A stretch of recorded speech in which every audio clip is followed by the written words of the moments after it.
A perfect day shattered. The sun shone brightly over Cherry Grove Park, casting a warm glow on everything it touched.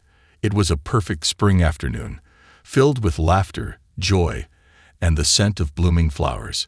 Children ran and played, their laughter echoing through the air like music. Among them was 9-year-old Amber Gerwig, a bright, spirited girl with braids that bounced with every step. Her pink sneakers flashed as she sprinted across the playground, leading her friends in an impromptu game of tag. "Can't catch me," Amber called out, her voice ringing with delight as she darted between the swing sets and around the monkey bars. Her best friends, Emma and Jack, were close behind, their faces flushed with determination. Emma's blonde ponytail swung as she stretched out her hands, nearly grazing Amber's shoulder. Jack, in his favorite Superman t-shirt, pumped his arms, trying to close the gap.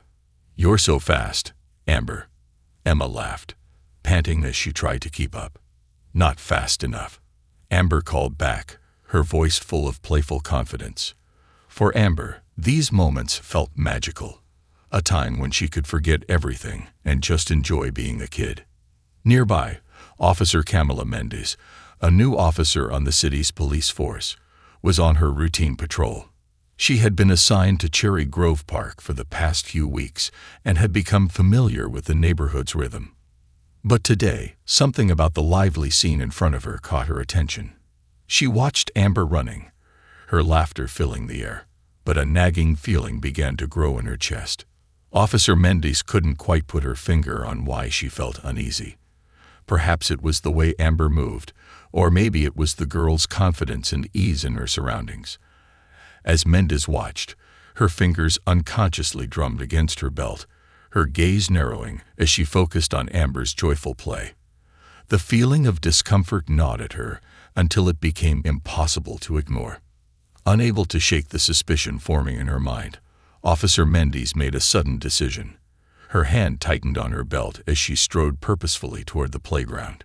Her boots crunched against the gravel, drawing the attention of a few nearby parents who glanced up, curious but unconcerned. They assumed she was just there to keep an eye on things, as she often did. As Mendes reached the playground, Amber had her back turned, still engrossed in the game. Without warning, the officer grabbed Amber's arm, halting her mid-stride. Amber stumbled, her joyful expression fading as she looked up in surprise and fear. "What do you think you're doing?"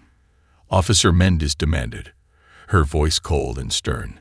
Her grip on Amber's arm was firm, leaving white marks on the girl's dark skin. Amber's eyes widened in confusion. We were just playing tag," she stammered, her voice trembling.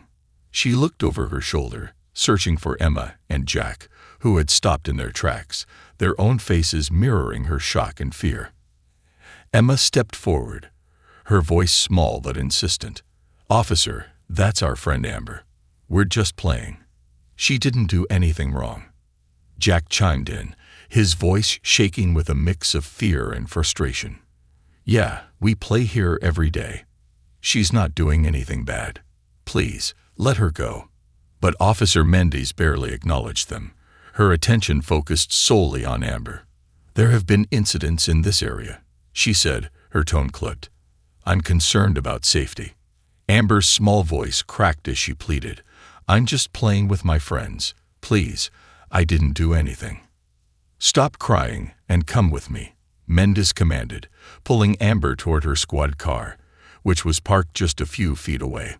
The sunlight glinted off the vehicle's white paint, making it look almost glaringly out of place against the soft greenery of the park. Emma and Jack watched in horror, their friends' pleas piercing their hearts. They looked at each other, their faces filled with panic and desperation. They knew they couldn't help Amber themselves, but they could find someone who could. Without another word, the two children turned and ran, their small feet pounding against the pavement as they sprinted away from the park. The wind rushed past them, mixing with the sound of their labored breaths as they raced toward Amber's house. Their only thought was to get help before it was too late. Meanwhile, Amber sat in the back seat of the squad car, her small shoulders shaking with sobs. She pressed her hands against the window, her face streaked with tears as she looked out at the playground, where just minutes before she had been playing with her friends. The joy she had felt moments ago had been replaced by a deep, gnawing fear that settled heavily in her chest. Officer Mendes sat in the driver's seat, filling out a report on her tablet. She didn't look back at Amber, seemingly oblivious to the child's distress. To her, this was just another day on the job, another routine act of vigilance. She couldn't see the pain in Amber's eyes or hear the silent questions running through her mind, questions about why this was happening and what she had done wrong. In the quiet of the squad car, Amber's mind raced. She thought of her father, Chief Daniel Gerwig, a man who had taught her about fairness, kindness, and respect. He had told her stories about his work as a police officer, about how his job was to help people and protect them. But now, as she sat in the back of a police car, Amber wondered if the same rules applied to her. She was only 9, but even at that young age, she felt the sharp sting of injustice. At that very moment, Emma and Jack reached Amber's house, breathless and sweaty from their run. They rushed up to the door, and Emma frantically pressed the doorbell, her finger jabbing at the button repeatedly. Jack bent over, hands on his knees as he tried to catch his breath, his face red and flushed. After what felt like an eternity, the door opened, revealing Daniel Gerwig, dressed casually in a polo shirt and khakis. His welcoming smile quickly faded as he took in the sight of the distressed children on his doorstep. "What's going on?" he asked, his voice filled with concern as he looked from Emma to Jack. Emma took a shaky breath, her eyes filling with tears as she spoke. Officer Mendes took Amber. She said Amber was doing something wrong, but she wasn't. We were just playing tag." Jack nodded, his voice wavering as he added, "She grabbed Amber's arm and took her to the police car.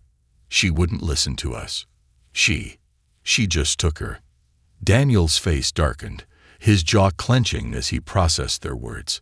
His calm, collected demeanor wavered as worry and anger flared within him. He knew Officer Mendes was new to the force, but this crossed a line he hadn't expected. "You two did the right thing by coming to get me," he said, his voice steady despite the turmoil within. He reached for his car keys, his movements swift and precise, as he ushered Emma and Jack back toward the sidewalk. "Go home now. I'll handle this." Without another word, Daniel climbed into his car, his mind racing as he started the engine. He could feel his pulse quicken, the instinctual protective rage of a father battling with his professional composure. He had spent his career upholding the principles of justice and integrity, but now, faced with the thought of his daughter being treated unjustly, all he wanted was to see her safe. As he drove toward Cherry Grove Park, his hands gripped the steering wheel tightly, his mind focused solely on Amber. He didn't know exactly what had happened, but he knew one thing for certain. Officer Mendes had crossed a line, and he would not let her actions go unanswered. When Daniel arrived at the park, he spotted the squad car parked near the playground, with Amber's small, tear-streaked face visible through the back window. The sight of her broke his heart, and his anger burned hotter as he saw his daughter's distress. He stepped out of his car, his movements controlled but filled with purpose as he approached the squad car. Officer Mendes was standing beside her vehicle, her attention focused on her report. She looked up as Daniel approached, her expression shifting from indifference to surprise as she recognized him. Her eyes widened, and for a moment, she looked as though she wanted to shrink back. "Chief Gerwig," she stammered, clearly caught off guard.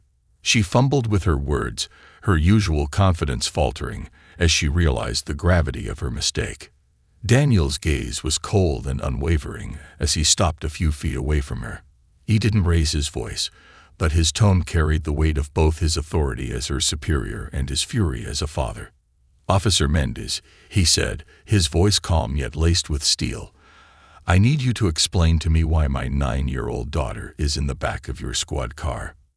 Mendes opened her mouth to respond, but the words seemed to catch in her throat. She looked down at her hands, fidgeting nervously as the reality of her actions began to sink in. Confrontation and consequences. Officer Kamala Mendes swallowed hard, her pulse racing as Chief Daniel Gerwig's intense gaze bore into her. The afternoon sun cast long shadows across the park, adding a sense of gravity to the situation that was almost palpable. Kamala had faced her share of challenging moments as an officer, but nothing had prepared her for this. Standing before her superior, with his daughter in the back of her squad car, and the weight of her actions pressing down on her shoulders. Chief Gerwig's expression was unreadable, but there was no mistaking the restrained fury in his voice as he repeated his question. Officer Mendes, I need to know why my daughter was taken from the playground and put in your squad car without any cause. Kamala's mind scrambled for an explanation that could justify her actions, but every word she had prepared in her head seemed flimsy in the face of the man before her. She looked down, fidgeting with her hands, struggling to maintain her composure as the implications of her choices became increasingly clear. Sir, she began, her voice small. I thought there was a potential safety concern. There have been incidents around here recently, and I saw Amber. I saw a child running around, and I thought it might be best to intervene. Daniel's jaw clenched, his eyes narrowing. Running around, he echoed incredulously. In a public park, with her friends. Do you often arrest children for playing, officer? Kamala felt a wave of heat rise to her face, her initial bravado melting away under his intense scrutiny. No, sir, she admitted, her voice barely a whisper. She looked at the ground, feeling the weight of the bystanders' gazes as people around the playground had begun to gather, curious and concerned. The murmuring of the onlookers grew louder, and Kamala could feel judgment in every glance, every whispered word. She had arrived at the park with a sense of authority and control, but now, all that confidence was slipping away like sand through her fingers. Daniel took a deep breath, steadying himself. He was a man who prided himself on staying calm, on handling situations with clarity and professionalism. But this wasn't just another situation. This was his daughter, his little girl, who had been humiliated and frightened by the very institution he served and led. Officer Mendes, he said, his voice firm but controlled, my daughter is 9 years old. She was playing tag with her friends, something she has done here every weekend since she was old enough to run. You had no reason, none, to approach her, let alone detain her. This is a gross misuse of your authority. Kamala's shoulders slumped, her sense of defiance giving way to shame. She knew he was right. There was no way to justify what she had done. Yet, a part of her couldn't let go of the underlying bias that had driven her actions, a bias she hadn't even recognized until now. The realization hit her like a wave, and she struggled to keep her emotions in check. I didn't mean to cause harm, she stammered, her voice barely audible. I was just trying to ensure the safety of the children. I thought I was doing the right thing. The right thing. Daniel's voice grew harder, each word striking like a hammer. Tell me, Officer Mendes, would you have had the same safety concerns if Amber had been white? Or if you had taken a moment to actually assess the situation instead of acting on your assumptions? Kamala's mouth opened, but no words came out. She felt trapped, cornered, and for the first time, deeply aware of her own biases. She had acted out of a misguided sense of duty, but now she could see the underlying prejudice that had clouded her judgment. The crowd around them grew, and Daniel could hear murmurs of disbelief and disapproval.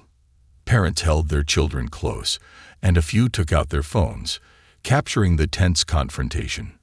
The air was thick with judgment, and it was clear that the community's trust in their police force was hanging by a thread. One of the bystanders, an elderly woman who had watched the entire incident unfold, shook her head in disapproval. A child, for heaven's sake. What has this world come to? She muttered loudly enough for others to hear. Daniel took a deep breath, reining in his anger for the sake of his daughter, who was still watching from the back seat of the squad car. He knew that this confrontation needed to set an example, not just for Officer Mendes, but for everyone watching. "Camilla," he said, dropping the formal title, his voice softer, but no less resolute. "I understand that you were trying to do your job, but being an officer doesn't give you the right to act on fear or bias. It gives you a responsibility to protect and serve, without prejudice, without assumptions. Today, you failed to uphold that responsibility." Candela's eyes filled with tears, her carefully constructed image of authority and confidence crumbling as she absorbed his words. She felt small, vulnerable, and painfully aware of the impact of her actions. I'm so sorry, Chief Jerwig," she whispered, her voice thick with emotion. "I didn't realize. I didn't see. I was wrong." Daniel nodded, acknowledging her apology, but his expression remained firm. "I appreciate your apology, Camilla, but this goes beyond a simple sorry. You need to understand the weight of your actions, and there must be consequences." He turned toward the squad car and gently opened the door, extending a hand to his daughter. Amber climbed out, her face still streaked with dried tears, but filled with a quiet resilience that made Daniel's heart ache. She looked up at her father, seeking reassurance, and he pulled her close, wrapping an arm around her shoulders. "Are you okay, sweetheart?" he asked softly, his voice tender as he knelt to her eye level. Amber nodded, her small fingers gripping his arm tightly. "I was scared, Daddy. She didn't listen to me," she said, her voice barely above a whisper. Daniel's heart clenched at her words, but he kept his voice calm. "You're safe now, Amber. And I promise, no one will treat you that way again." He straightened, guiding Amber to stand by his side as he turned back to Officer Mendes.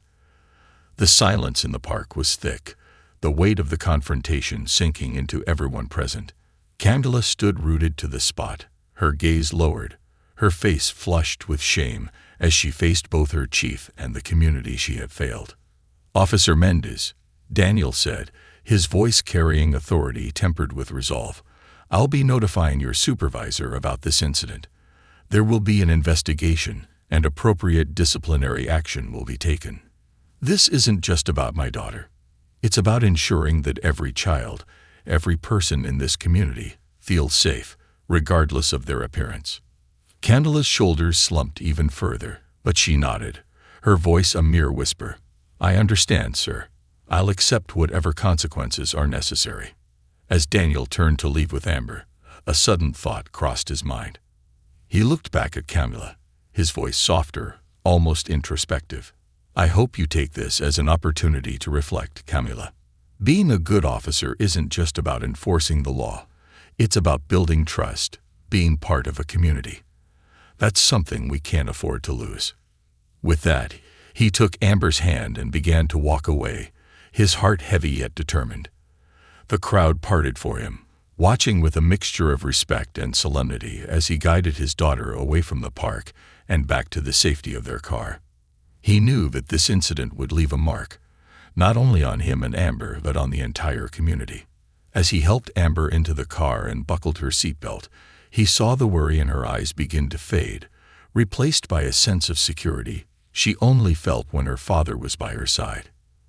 He got into the driver's seat and started the engine, taking a deep breath as he prepared to leave the park and the painful encounter behind. But just as he was about to pull out of the parking lot, his phone rang. He glanced at the screen, surprised to see it was Captain Rodriguez, his immediate superior at the police department. Daniel frowned, answering the call.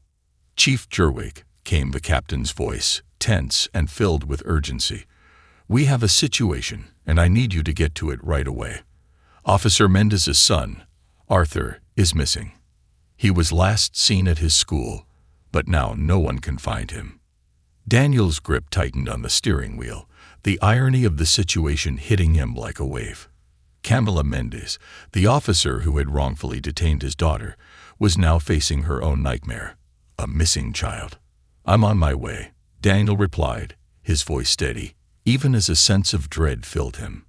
He glanced back at Amber, who looked up at him with wide, curious eyes, clearly sensing the tension in his voice. As he ended the call, Daniel's mind raced. This was no longer just about one mistake or one officer's lapse in judgment. It was a test of his values, his compassion, and his ability to rise above anger and prejudice to help a fellow officer in her darkest hour. He turned to Amber, giving her a reassuring smile. "We're going to help Officer Mendes find her son," he said gently. "Sometimes, even when people make mistakes, they need help."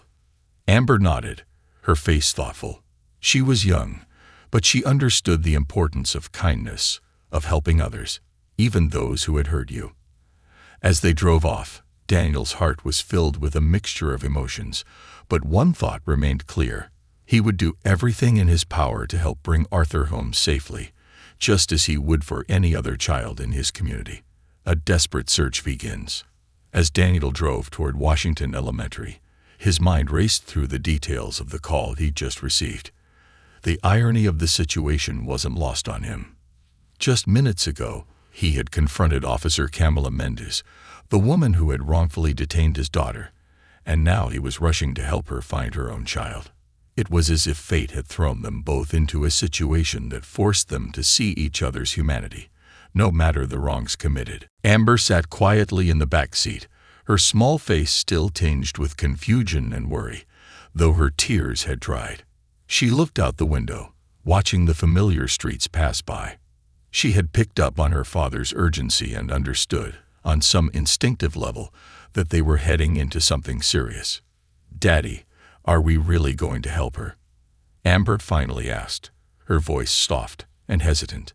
Daniel glanced at her in the rearview mirror, his expression softening. "Yes, honey, we are. Officer Mendes made a mistake, a very hurtful one. But right now, she's just a mother who's scared for her child. And we're going to help her, because that's what we do when people are in trouble." Amber nodded slowly, processing his words. Her father had always taught her about kindness and compassion, and she knew he truly believed in those values. Even now, after what had just happened to her, she saw him living by those principles. It made her feel proud and a little less scared. As they pulled into the school parking lot, Daniel could see a cluster of people gathered near the main entrance: teachers, staff members, and a few police officers. The atmosphere was tense, with worry etched on every face. In the center of the group stood Camila, her face pale and tear-streaked, looking nothing like the confident officer who had confronted Amber just moments earlier. Daniel parked the car and turned to Amber. "Stay here for now, sweetheart. I need you to be safe, okay? I'll be back soon." Amber nodded, giving him a small smile of reassurance. "Okay, Daddy. I'll be right here." Daniel exited the car, taking a deep breath to steady himself. As he approached the group, Camila looked up, her eyes meeting his. She seemed momentarily stunned to see him there, but a glimmer of relief flickered in her eyes, mingling with the fear that had overtaken her. "Chief Jerwig," she stammered, her voice trembling. I didn't expect." Daniel raised a hand, silencing her gently but firmly. "We don't have time for that right now. Tell me what happened." Camila swallowed hard, struggling to regain her composure as she explained. "Arthur was in class this morning. His teacher saw him during recess, but after that, when they came back inside, he was gone. The staff has searched every classroom, every bathroom, even the gym and the cafeteria, but there's no sign of him." Daniel's jaw clenched as he processed her words. A missing child was every parent's worst nightmare, and as much as he wanted to be angry with Camila, he knew this wasn't the time for grudges. "Have you checked the perimeter? It's possible he wandered off." "We're organizing a search now," one of the other officers interjected. "We've already alerted nearby units, and we're expanding the search radius to cover surrounding neighborhoods." Daniel nodded, quickly assessing the situation. "Good. Make sure we have people at all the nearby parks and public places where a child might go. Check the playgrounds and have someone monitor the bus routes in case he tried to go home on his own." Camila's face was a mixture of desperation and guilt. Her hands were trembling, and she looked as if she were barely holding herself together. I don't know how this happened," she whispered, her voice thick with emotion. "He's never wandered off before. He knows not to leave the school without telling a teacher."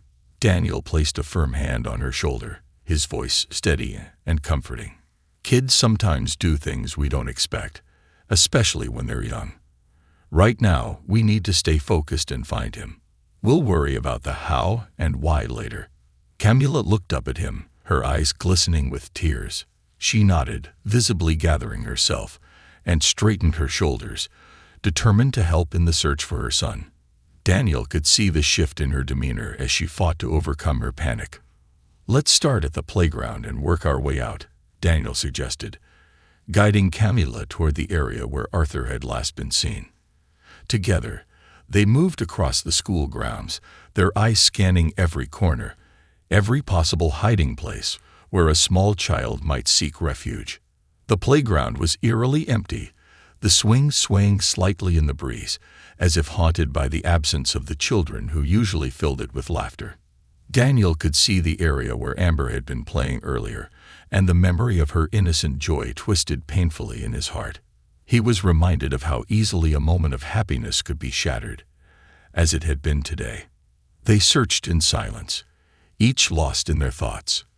For Daniel, it was a surreal experience, working alongside the same woman who had unjustly detained his daughter. But he pushed those feelings aside, focusing instead on the task at hand. His own anger and hurt could wait. Right now, there was a child who needed to be found. After an exhaustive search of the playground, they moved to the nearby park where Arthur occasionally liked to play.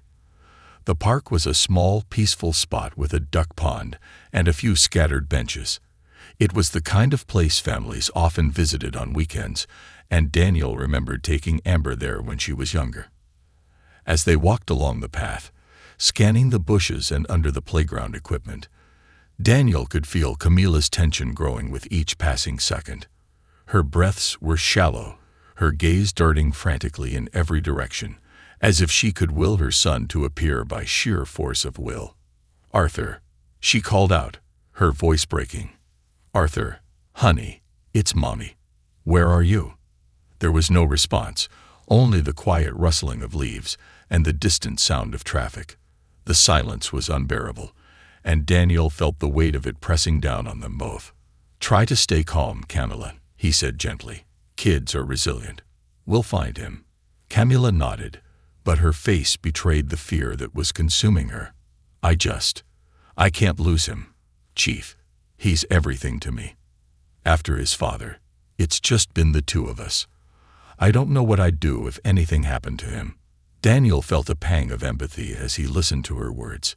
He knew that, despite her mistakes, Camilla was a mother who loved her child deeply, and he understood, better than most, the terror that came with the thought of losing a child. "We're going to find him," he repeated, his voice steady. "Let's keep moving. He might have just wandered off a little further." They continued down the path, checking every possible hiding spot. As they reached the edge of the park, Daniel's phone buzzed with a message from one of the officers. He opened it quickly, his heart sinking as he read the words. "No sign of the boy yet. Expanding search to nearby streets." Camilla glanced over, her eyes wide with fear. What did they say? Daniel hesitated, not wanting to alarm her further.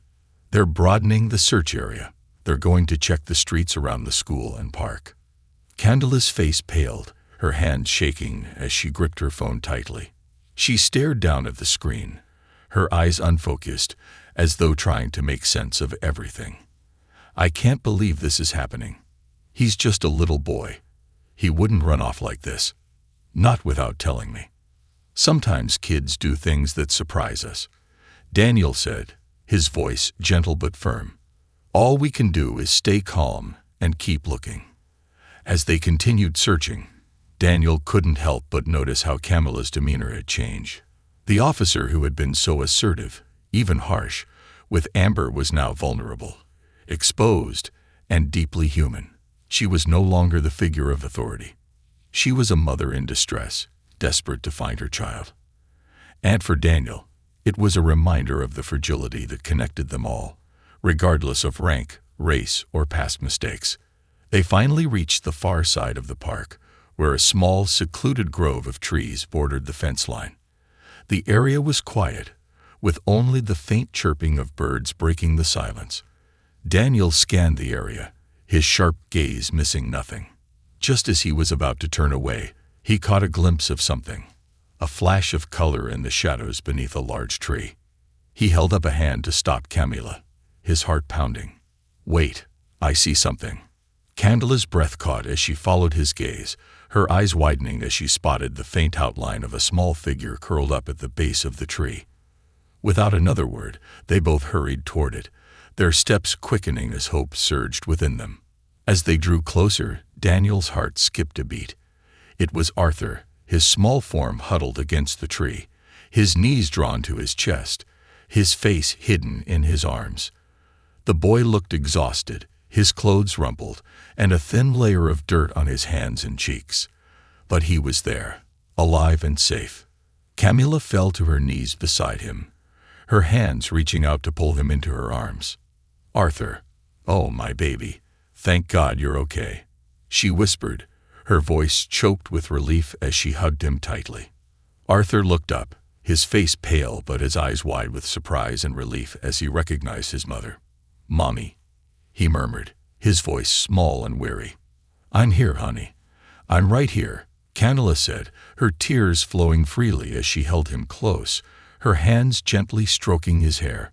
She looked up at Daniel, gratitude shining in her tear-filled eyes. Daniel nodded, a small smile playing at the corners of his mouth. He stepped back, giving them space as he watched the mother and son reunite. The tension that had gripped him all afternoon finally eased, replaced by a quiet sense of satisfaction. In that moment, any lingering anger or resentment he felt toward Camila faded, replaced by a profound understanding of the bonds that united them as parents, as protectors, and as human beings. As he watched Camila hold her son, Daniel knew that this experience had changed them both. For Camila, it was a lesson in humility and compassion. And for him, it was a reminder of the importance of forgiveness and empathy, even in the face of hurt and injustice. He turned to head back toward the car, where Amber waited patiently, knowing that this day had been a turning point for them all. Reflections and revelations.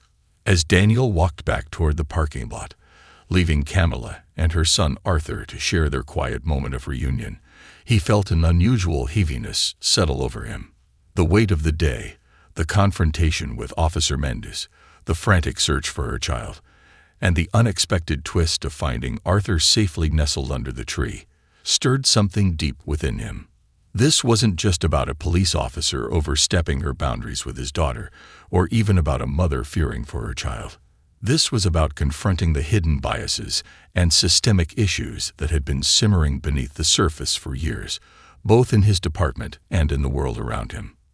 As he approached his car, he could see Amber waiting patiently in the back seat, her small figure silhouetted against the fading afternoon light.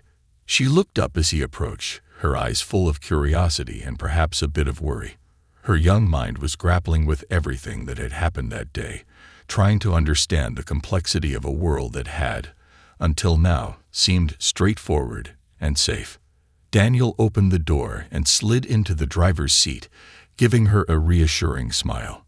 "Hey, sweetheart. How are you holding up?" Amber shrugged, looking down at her hands. "I'm okay, Daddy. But I don't understand why that police officer was so mean to me. I wasn't doing anything wrong." Daniel took a deep breath, struggling to find the right words to explain a situation that even adults found difficult to comprehend. He reached over and gently took her hand, feeling the smallness of it in his own and remembering how he had felt when she was born, an overwhelming need to protect her from everything, even the world itself. "Amber," he began softly, "sometimes people make mistakes. They see things a certain way because of ideas they've been taught, or because of things they believe that aren't true. Officer Mendes, she saw you differently because she didn't take the time to understand who you really are. She saw something she didn't recognize, and instead of asking questions, she acted out of fear." Amber looked up, her brows furrowing as she tried to process his words. So, she thought I was bad just because I looked different. Daniel nodded, his heart heavy with the sadness of having to explain prejudice to his young daughter. Yes, honey, but what happened today was also a reminder that people can learn from their mistakes. We helped her find her son because it was the right thing to do, even if she had hurt us. Sometimes, showing kindness to people who have wronged us is the only way to help them understand the harm they've caused. Amber considered this, her small face thoughtful. Does that mean she'll stop being mean to people who look like me? Daniel gave her hand a gentle squeeze. I hope so, Amber. Today might have been a lesson for her. Maybe next time, she'll remember how she felt when she couldn't find her son, and she'll think twice before judging someone. And as for us, we've done our part to show her a better way. Amber nodded slowly, seeming to take some comfort in his words. But Daniel knew that she would carry the memory of this day for a long time, just as he would. It was a harsh reality to face, but he hoped it would also teach her resilience, compassion, and a sense of justice that would serve her well as she grew older. Just then, a light knock on the car window startled them both. Daniel looked up to see Camilla standing outside, her face flushed and her eyes red-rimmed from crying. She held Arthur's hand tightly, the boy leaning against her side, looking shyly at the ground. Daniel opened the car door, stepping out to face her. Chief Jerwake, she began, her voice thick with emotion. I don't know how to thank you. I don't know how to even begin to apologize for what happened earlier. You could have left me to deal with this on my own, but you chose to help. And I don't deserve that kind of kindness after what I did to Amber. Daniel held up a hand to stop her, his expression calm but resolute. Camilla, this isn't about what you deserve or don't deserve. When a child is missing, we all come together, no matter what. That's what it means to be part of this community. And as for what happened with Amber, I think it's important for you to take some time to reflect on why it happened and how it can be prevented in the future. Camilla swallowed, nodding. She looked over at Amber, who was watching her from inside the car with a mixture of curiosity and caution. She knelt down, meeting Amber's eyes, her voice soft and full of remorse. Amber, she said, her voice cracking, I am so sorry for how I treated you. I didn't listen, and I didn't see you for who you are. I was wrong. You're just a little girl who was having fun, and I let my own fears get in the way of seeing that. I promise, I'll never make that mistake again. Amber looked at her father, seeking his approval. Daniel nodded gently, giving her the silent encouragement she needed. Amber turned back to Camilla, her voice quiet but clear. It hurt a lot. I was really scared. Camilla's eyes filled with fresh tears as she nodded. I know, and I'm so sorry for that. I don't expect you to forgive me, but I want you to know that I'll work every day to be better. I want to make sure no other child ever feels the way you did today. Amber was silent for a moment, her young mind weighing the words and emotions. Finally, she gave a small nod. Okay, I hope you do. Camilla managed a weak smile, grateful for even this small acceptance. She stood, taking Arthur's hand once again, and turned back to Daniel. Thank you, Chief. You didn't have to help me, but you did, and I'll never forget that. Daniel inclined his head. We're all part of this community, Camilla. Let's work together to make it better for everyone. As Camilla and Arthur walked away, Daniel felt a strange sense of closure, as if a circle had been completed. He knew that forgiveness wouldn't erase the hurt his daughter had experienced, but it was a start, and sometimes that was all one could ask for. Back at home that evening, as Daniel and Amber prepared dinner together, the events of the day hung over them like a shadow. Amber had gone quiet, her usual chatter subdued as she focused on setting the table and helping her father prepare the ingredients. Daniel knew she was still processing everything, and he decided to give her the space she needed, trusting that she would come to him when she was ready. After they sat down to eat, Amber finally broke the silence, her voice soft. Daddy, Do you think Officer Mendes really understood why what she did was wrong? Daniel put down his fork, considering her question carefully. I think she started to understand, Amber. Sometimes, people don't realize their mistakes until they're forced to see them from a different perspective. Today was a hard lesson for her, just like it was for us. Amber nodded, stirring her food absently. Do you think I'll ever have to go through something like that again? Daniel's heart ached at her question, but he answered honestly. I hope not, sweetheart. But sometimes there are things we can't control. What we can control is how we respond, how we hold on to our kindness and our courage. Remember, you're not alone. You have me, and you have a community that cares about you. Amber gave him a small smile, comforted by his words. I'm glad you're my dad. Daniel reached across the table, giving her hand a reassuring squeeze. And I'm so proud to be your dad, Amber. That night, after Amber had gone to bed, Daniel sat in his living room, reflecting on everything that had happened. The confrontation with Camila, the desperate search for Arthur, and the quiet reconciliation had all left a mark on him. He knew that there were no easy answers, no simple solutions to the complex issues of bias and fear that had played out that day. But he also knew that change started with small acts of kindness, with moments of forgiveness and understanding. In his heart, he hoped that Camila's experience would spark a change within her, one that would ripple through the department and the community. And as he turned out the lights and headed to bed, he made a silent promise to continue working toward a world where children like Amber could grow up free of fear, judged not by the color of their skin, but by the content of their character. For Daniel, the events of the day were a reminder of his duty, not just as a police chief, but as a father, a protector, and a guide for the next generation. It was a duty he would carry with pride, knowing that every step he took brought him one step closer to building a world worthy of his daughter's dreams. A community divided.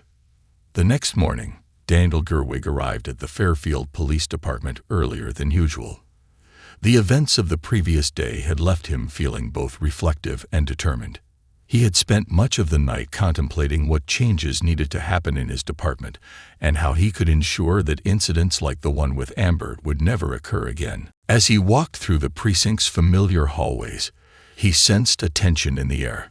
Officers and staff members greeted him with polite nods, but their eyes were guarded, as if they knew something monumental was brewing. Word of the incident involving Officer Camila Mendes and the chief's daughter had spread quickly. The department was abuzz with rumors and divided opinions. Some officers felt that Camila had made an honest mistake, while others believed her actions highlighted deeper, unresolved issues within their ranks. Daniel entered the conference room, where a meeting with his top officers was scheduled. Captain Rodriguez, his second in command, was already there, along with a handful of senior officers and department heads. Their expressions were a mix of worry, curiosity, and in some cases, discomfort. They knew this meeting wasn't going to be a routine briefing. Daniel took a seat at the head of the table, his gaze steady as he looked around at the faces of those who were supposed to uphold justice and fairness in their community. He began, his tone measured but firm. "Thank you all for coming," he said, his voice carrying the weight of authority and purpose. "Yesterday, an incident occurred involving Officer Mendes and my daughter, Amber. It has come to my attention that this situation has raised a lot of questions about judgment, bias, and the way we handle ourselves as representatives of this community." The room was silent, the tension almost palpable. A few officers shifted uncomfortably, their faces reflecting a mixture of guilt and defensiveness. Daniel continued, his gaze unwavering. "Let's make one thing clear. What happened to Amber was not just a mistake. It was the result of assumptions and biases that have no place in this department or in this community. Our job is to serve and protect, without prejudice. And when one of us fails to do that, we all bear the responsibility of addressing it." Captain Rodriguez cleared his throat, glancing around the table before speaking. "Chief, with all due respect, Camila's actions were regrettable, but she's a good officer. She's new to the force and might not have the same experience as some of us. I believe she acted out of caution, not malice. Daniel nodded, acknowledging his captain's perspective. I understand that, Captain. But the reality is, caution based on biased assumptions is a form of prejudice. Amber is a child. She was playing with her friends in a public park. And because of the color of her skin, Officer Mendes perceived her as a potential threat. We cannot excuse that as mere inexperience. A murmur of agreement rippled through a few of the officers, but others remained silent, their expressions guarded. One of the senior officers, Lieutenant Brooks, shifted forward, folding his hands on the table as he spoke. Chief, this is a complex issue, he said carefully. Bias isn't something we can just train away in a few workshops. It's ingrained, shaped by society, by experiences, by things outside of our control. I'm not saying we shouldn't try to do better, but we need to be realistic about the challenges we're facing. Daniel considered Brooks' words, recognizing the truth in them. I understand, Lieutenant, but we cannot use the complexity of the issue as an excuse to ignore it. We have to address it head-on. I believe that every officer here wants to do their best, to serve this community with integrity. But that means we have to be willing to confront uncomfortable truths, even if they reveal flaws within ourselves. He paused, letting his words sink in. This is why I'm proposing a department-wide review of our policies and procedures. Effective immediately, we'll be implementing mandatory training sessions on bias and cultural sensitivity, not just as a one-time effort, but as part of our ongoing professional development. I also want to establish a mentorship program where newer officers, like Candula, can learn from those with more experience, particularly in understanding the community they serve. The room was silent, a few nods of agreement and murmurs of uncertainty filling the space. Daniel knew this wouldn't be an easy change to make. Many of the officers were set in their ways, accustomed to a certain mindset that had long been ingrained in law enforcement culture, but he was determined to see it through. Captain Rodriguez spoke up again, his tone thoughtful. Chief, I think these are positive steps. But some of the officers feel that there's a growing disconnect between them and the community. They're worried about being perceived as the bad guys in situations where they're just trying to do their job. It's tough out there, and incidents like this make it even tougher. Daniel nodded, understanding the pressure his officers faced. I get it. Policing is a challenging job, and tensions with the community can make it even harder. But this is precisely why we need to rebuild trust. If our officers feel disconnected from the community, then it's our responsibility to bridge that gap. And we can't do that by pretending problems don't exist. He looked around the table, his gaze meeting each officer's in turn. We have to earn the community's trust, not just demand it. And that starts by holding ourselves accountable, by acknowledging that we're not perfect and that there's room for growth. This isn't just about Officer Mendes or what happened with Amber. This is about setting a standard, about building a department that people can look to with respect and faith. The room fell silent once more, the weight of Daniel's words pressing on everyone present. Slowly, a few officers nodded, a glimmer of understanding and acceptance beginning to emerge. They knew this was the start of something significant, a shift that would require them to confront uncomfortable truths and adapt to a new way of thinking. Daniel took a deep breath, his resolve firm. This is going to be a long journey, but I believe it's one we need to take.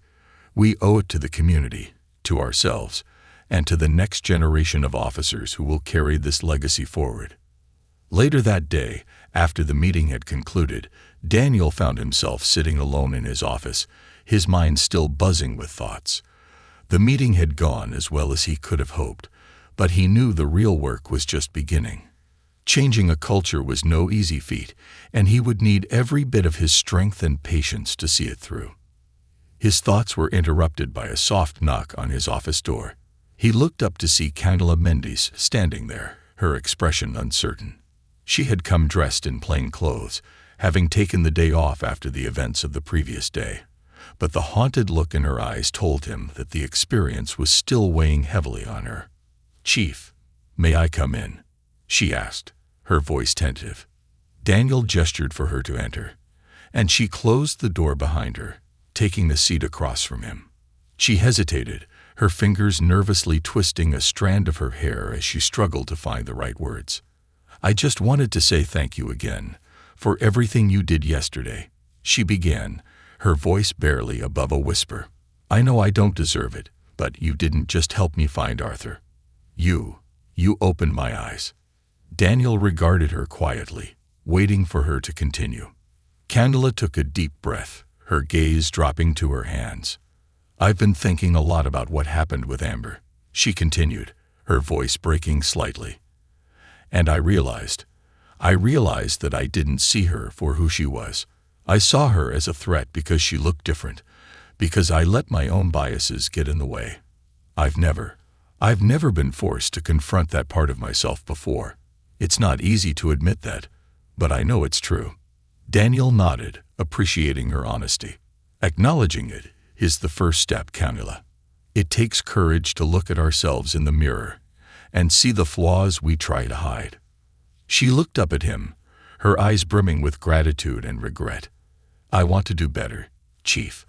I don't want to be the kind of officer who makes people feel unsafe or unwelcome. I want to make things right, for Amber and for the community."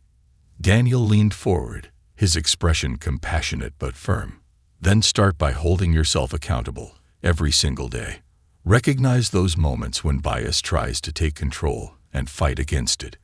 Be the officer who listens, who takes a step back, who sees people for who they are, and not who you assume them to be."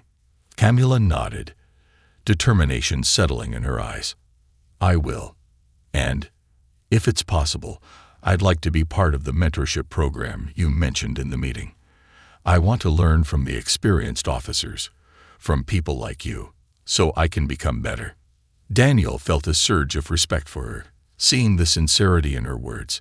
He knew that this wouldn't erase the pain she had caused Amber or the hurt she had brought into their lives, but it was a step in the right direction. "I think that's a great idea, Camila," he said, offering her a small, encouraging smile. "This department needs officers who are willing to grow, to change, and to lead by example. I'm glad to see you taking this seriously." Camila managed a weak smile, relief and gratitude shining in her eyes. "Thank you, Chief, for giving me a chance to make things right." As she left his office, Daniel leaned back in his chair, feeling a rare sense of optimism. He knew that changing the culture of the department would be a slow and difficult process, but seeing Camila's willingness to confront her own mistakes gave him hope. It was a reminder that people could change, that growth was possible even in the face of painful truths. In the days and weeks that followed, Daniel worked tirelessly to implement the changes he had discussed. The department-wide training sessions on bias and cultural sensitivity began, and he led by example, encouraging open discussions and challenging his officers to look beyond their assumptions. Slowly, he saw a shift taking place, a shift toward empathy, understanding, and a commitment to justice that transcended prejudice. And through it all, he held on to the image of Amber's face, her innocent question echoing in his mind. "Does that mean she'll stop being mean to people who look like me?" Daniel was determined to make sure that the answer to that question was yes, not just for Amber, but for every child in the community who deserved to grow up in a world where they were seen for who they truly were. Healing and new beginnings. A month had passed since the incident at the park, but the ripples of that day continued to resonate within the Fairfield Police Department and the community at large. For Daniel Gerwig, it had been a month of tireless work, emotional challenges, and a renewed sense of purpose. He was determined to see through the changes he had started, knowing they were vital not just for his daughter, Amber, but for the entire town. The Fairfield Police Department was now a place of transformation. The mandatory bias and cultural sensitivity training sessions were in full swing, and Daniel had made it a point to attend every single one. He didn't just want his officers to learn these lessons, he wanted to learn with them, to lead by example, to demonstrate that the process of unlearning prejudices was a collective journey. The department had also introduced a mentorship program, where newer officers like Kamala Mendes were paired with seasoned officers who had shown a commitment to community policing and empathy in their work. Kamala had taken to the program with a quiet determination that impressed even her staunchest critics. She had approached her training sessions with humility, asking questions, reflecting on her actions, and genuinely working to understand the impact of her biases. In that month, Daniel had seen a noticeable shift in her demeanor.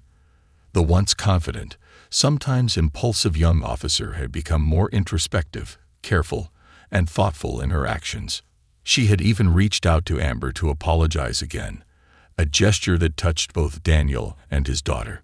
Amber, wise beyond her years, had listened patiently and accepted Kamala's apology, though Daniel knew it would take time for the memory of that day to fully fade. One evening, Daniel and Amber were invited to a town hall meeting where he was scheduled to address the community. The meeting was organized in response to the growing interest in the department's new initiatives and the changes Daniel had implemented.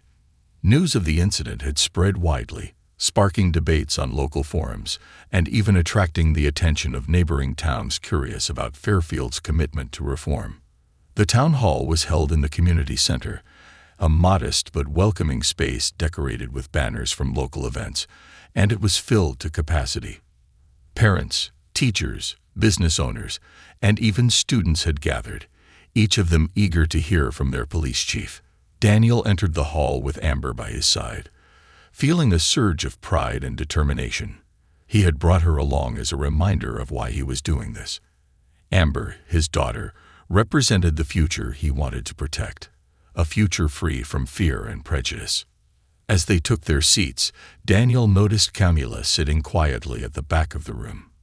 She was out of uniform, looking more like a member of the community than a police officer, and her gaze was focused, determined. She had insisted on attending, telling him that it was important for her to understand the community's concerns firsthand. Daniel appreciated her presence and gave her a small nod of acknowledgement. After a brief introduction from the town's mayor, Daniel stood up, took a deep breath, and approached the podium. The murmurs of the crowd faded into silence, all eyes on him. He scanned the faces before him, each one filled with expectation, some with curiosity, others with skepticism. "Thank you all for being here tonight," he began, his voice steady but sincere. "I know that recent events have raised questions, concerns, and maybe even doubts about the Fairfield Police Department. And as your police chief, I want to address those concerns directly." He took a moment to let his words settle, gathering his thoughts as he looked out at the crowd. "Last month, my daughter Amber experienced something no child should ever have to face. She was singled out, detained, and made to feel afraid in a place where she should have felt safe, all because of assumptions and biases that we, as a society, must confront and dismantle. This incident forced me to look inward, not just as a father, but as the leader of this department." He glanced down at Amber, who was watching him with a mixture of pride and quiet understanding. Her presence gave him strength, and he continued, his voice filled with conviction. "We can't change the past, but we can shape the future. That's why I've implemented mandatory bias and cultural sensitivity training in our department. It's why we've launched a mentorship program for new officers, so they can learn from those who understand the value of community and empathy. And it's why we're here tonight, to listen to you, to understand your concerns, and to work together to build a community we can all be proud of." A murmur of approval rippled through the crowd, and Daniel could see nods of agreement from several parents in the audience. He knew this was just the beginning, that words alone wouldn't be enough, but it was a start. One by one, community members began to share their thoughts and questions. A teacher spoke about the importance of educating children on tolerance and understanding, suggesting that the police department partner with schools to hold workshops for students and parents. A local business owner voiced his concerns about police presence in certain neighborhoods, expressing hope that these changes would lead to fairer treatment for all. Then, a woman in the back stood up. She was elderly, her face lined with years of experience, and her voice was both gentle and resolute. Chief Gerwig, she began, I've lived in this town for over 60 years. I've seen it change and grow, but I've also seen the pain that prejudice and fear can cause. I appreciate what you're doing, but I want to know, how do we make sure these changes last? How do we make sure that the next generation won't have to go through what your daughter did? Daniel nodded thoughtfully, the weight of her question settling over him. That's a good question, he replied. I believe that lasting change comes from a commitment, not just from one person or one department, but from all of us. It comes from setting an example, from holding each other accountable, and from creating an environment where empathy and understanding are prioritized. This isn't something that can happen overnight, but it's something we can achieve if we work together.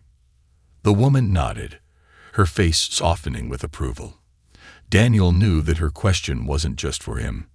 It was a challenge to everyone in the room. Change, he realized, would require the commitment of the entire community, not just the police force. After the town hall, Daniel and Amber stayed behind to talk with community members who wanted to discuss the new initiatives further. As they mingled, Candela approached them, her face tentative but hopeful. Chief, Amber, may I speak with you both for a moment? She asked, her voice filled with a humility Daniel hadn't seen in her before. Daniel nodded, and they stepped aside, finding a quieter corner of the room. Candela looked at Amber, her expression soft and sincere. Amber, she began, her voice thick with emotion, I know I've apologized before, but I want you to know that I mean it. That experience taught me a lot, and it changed me.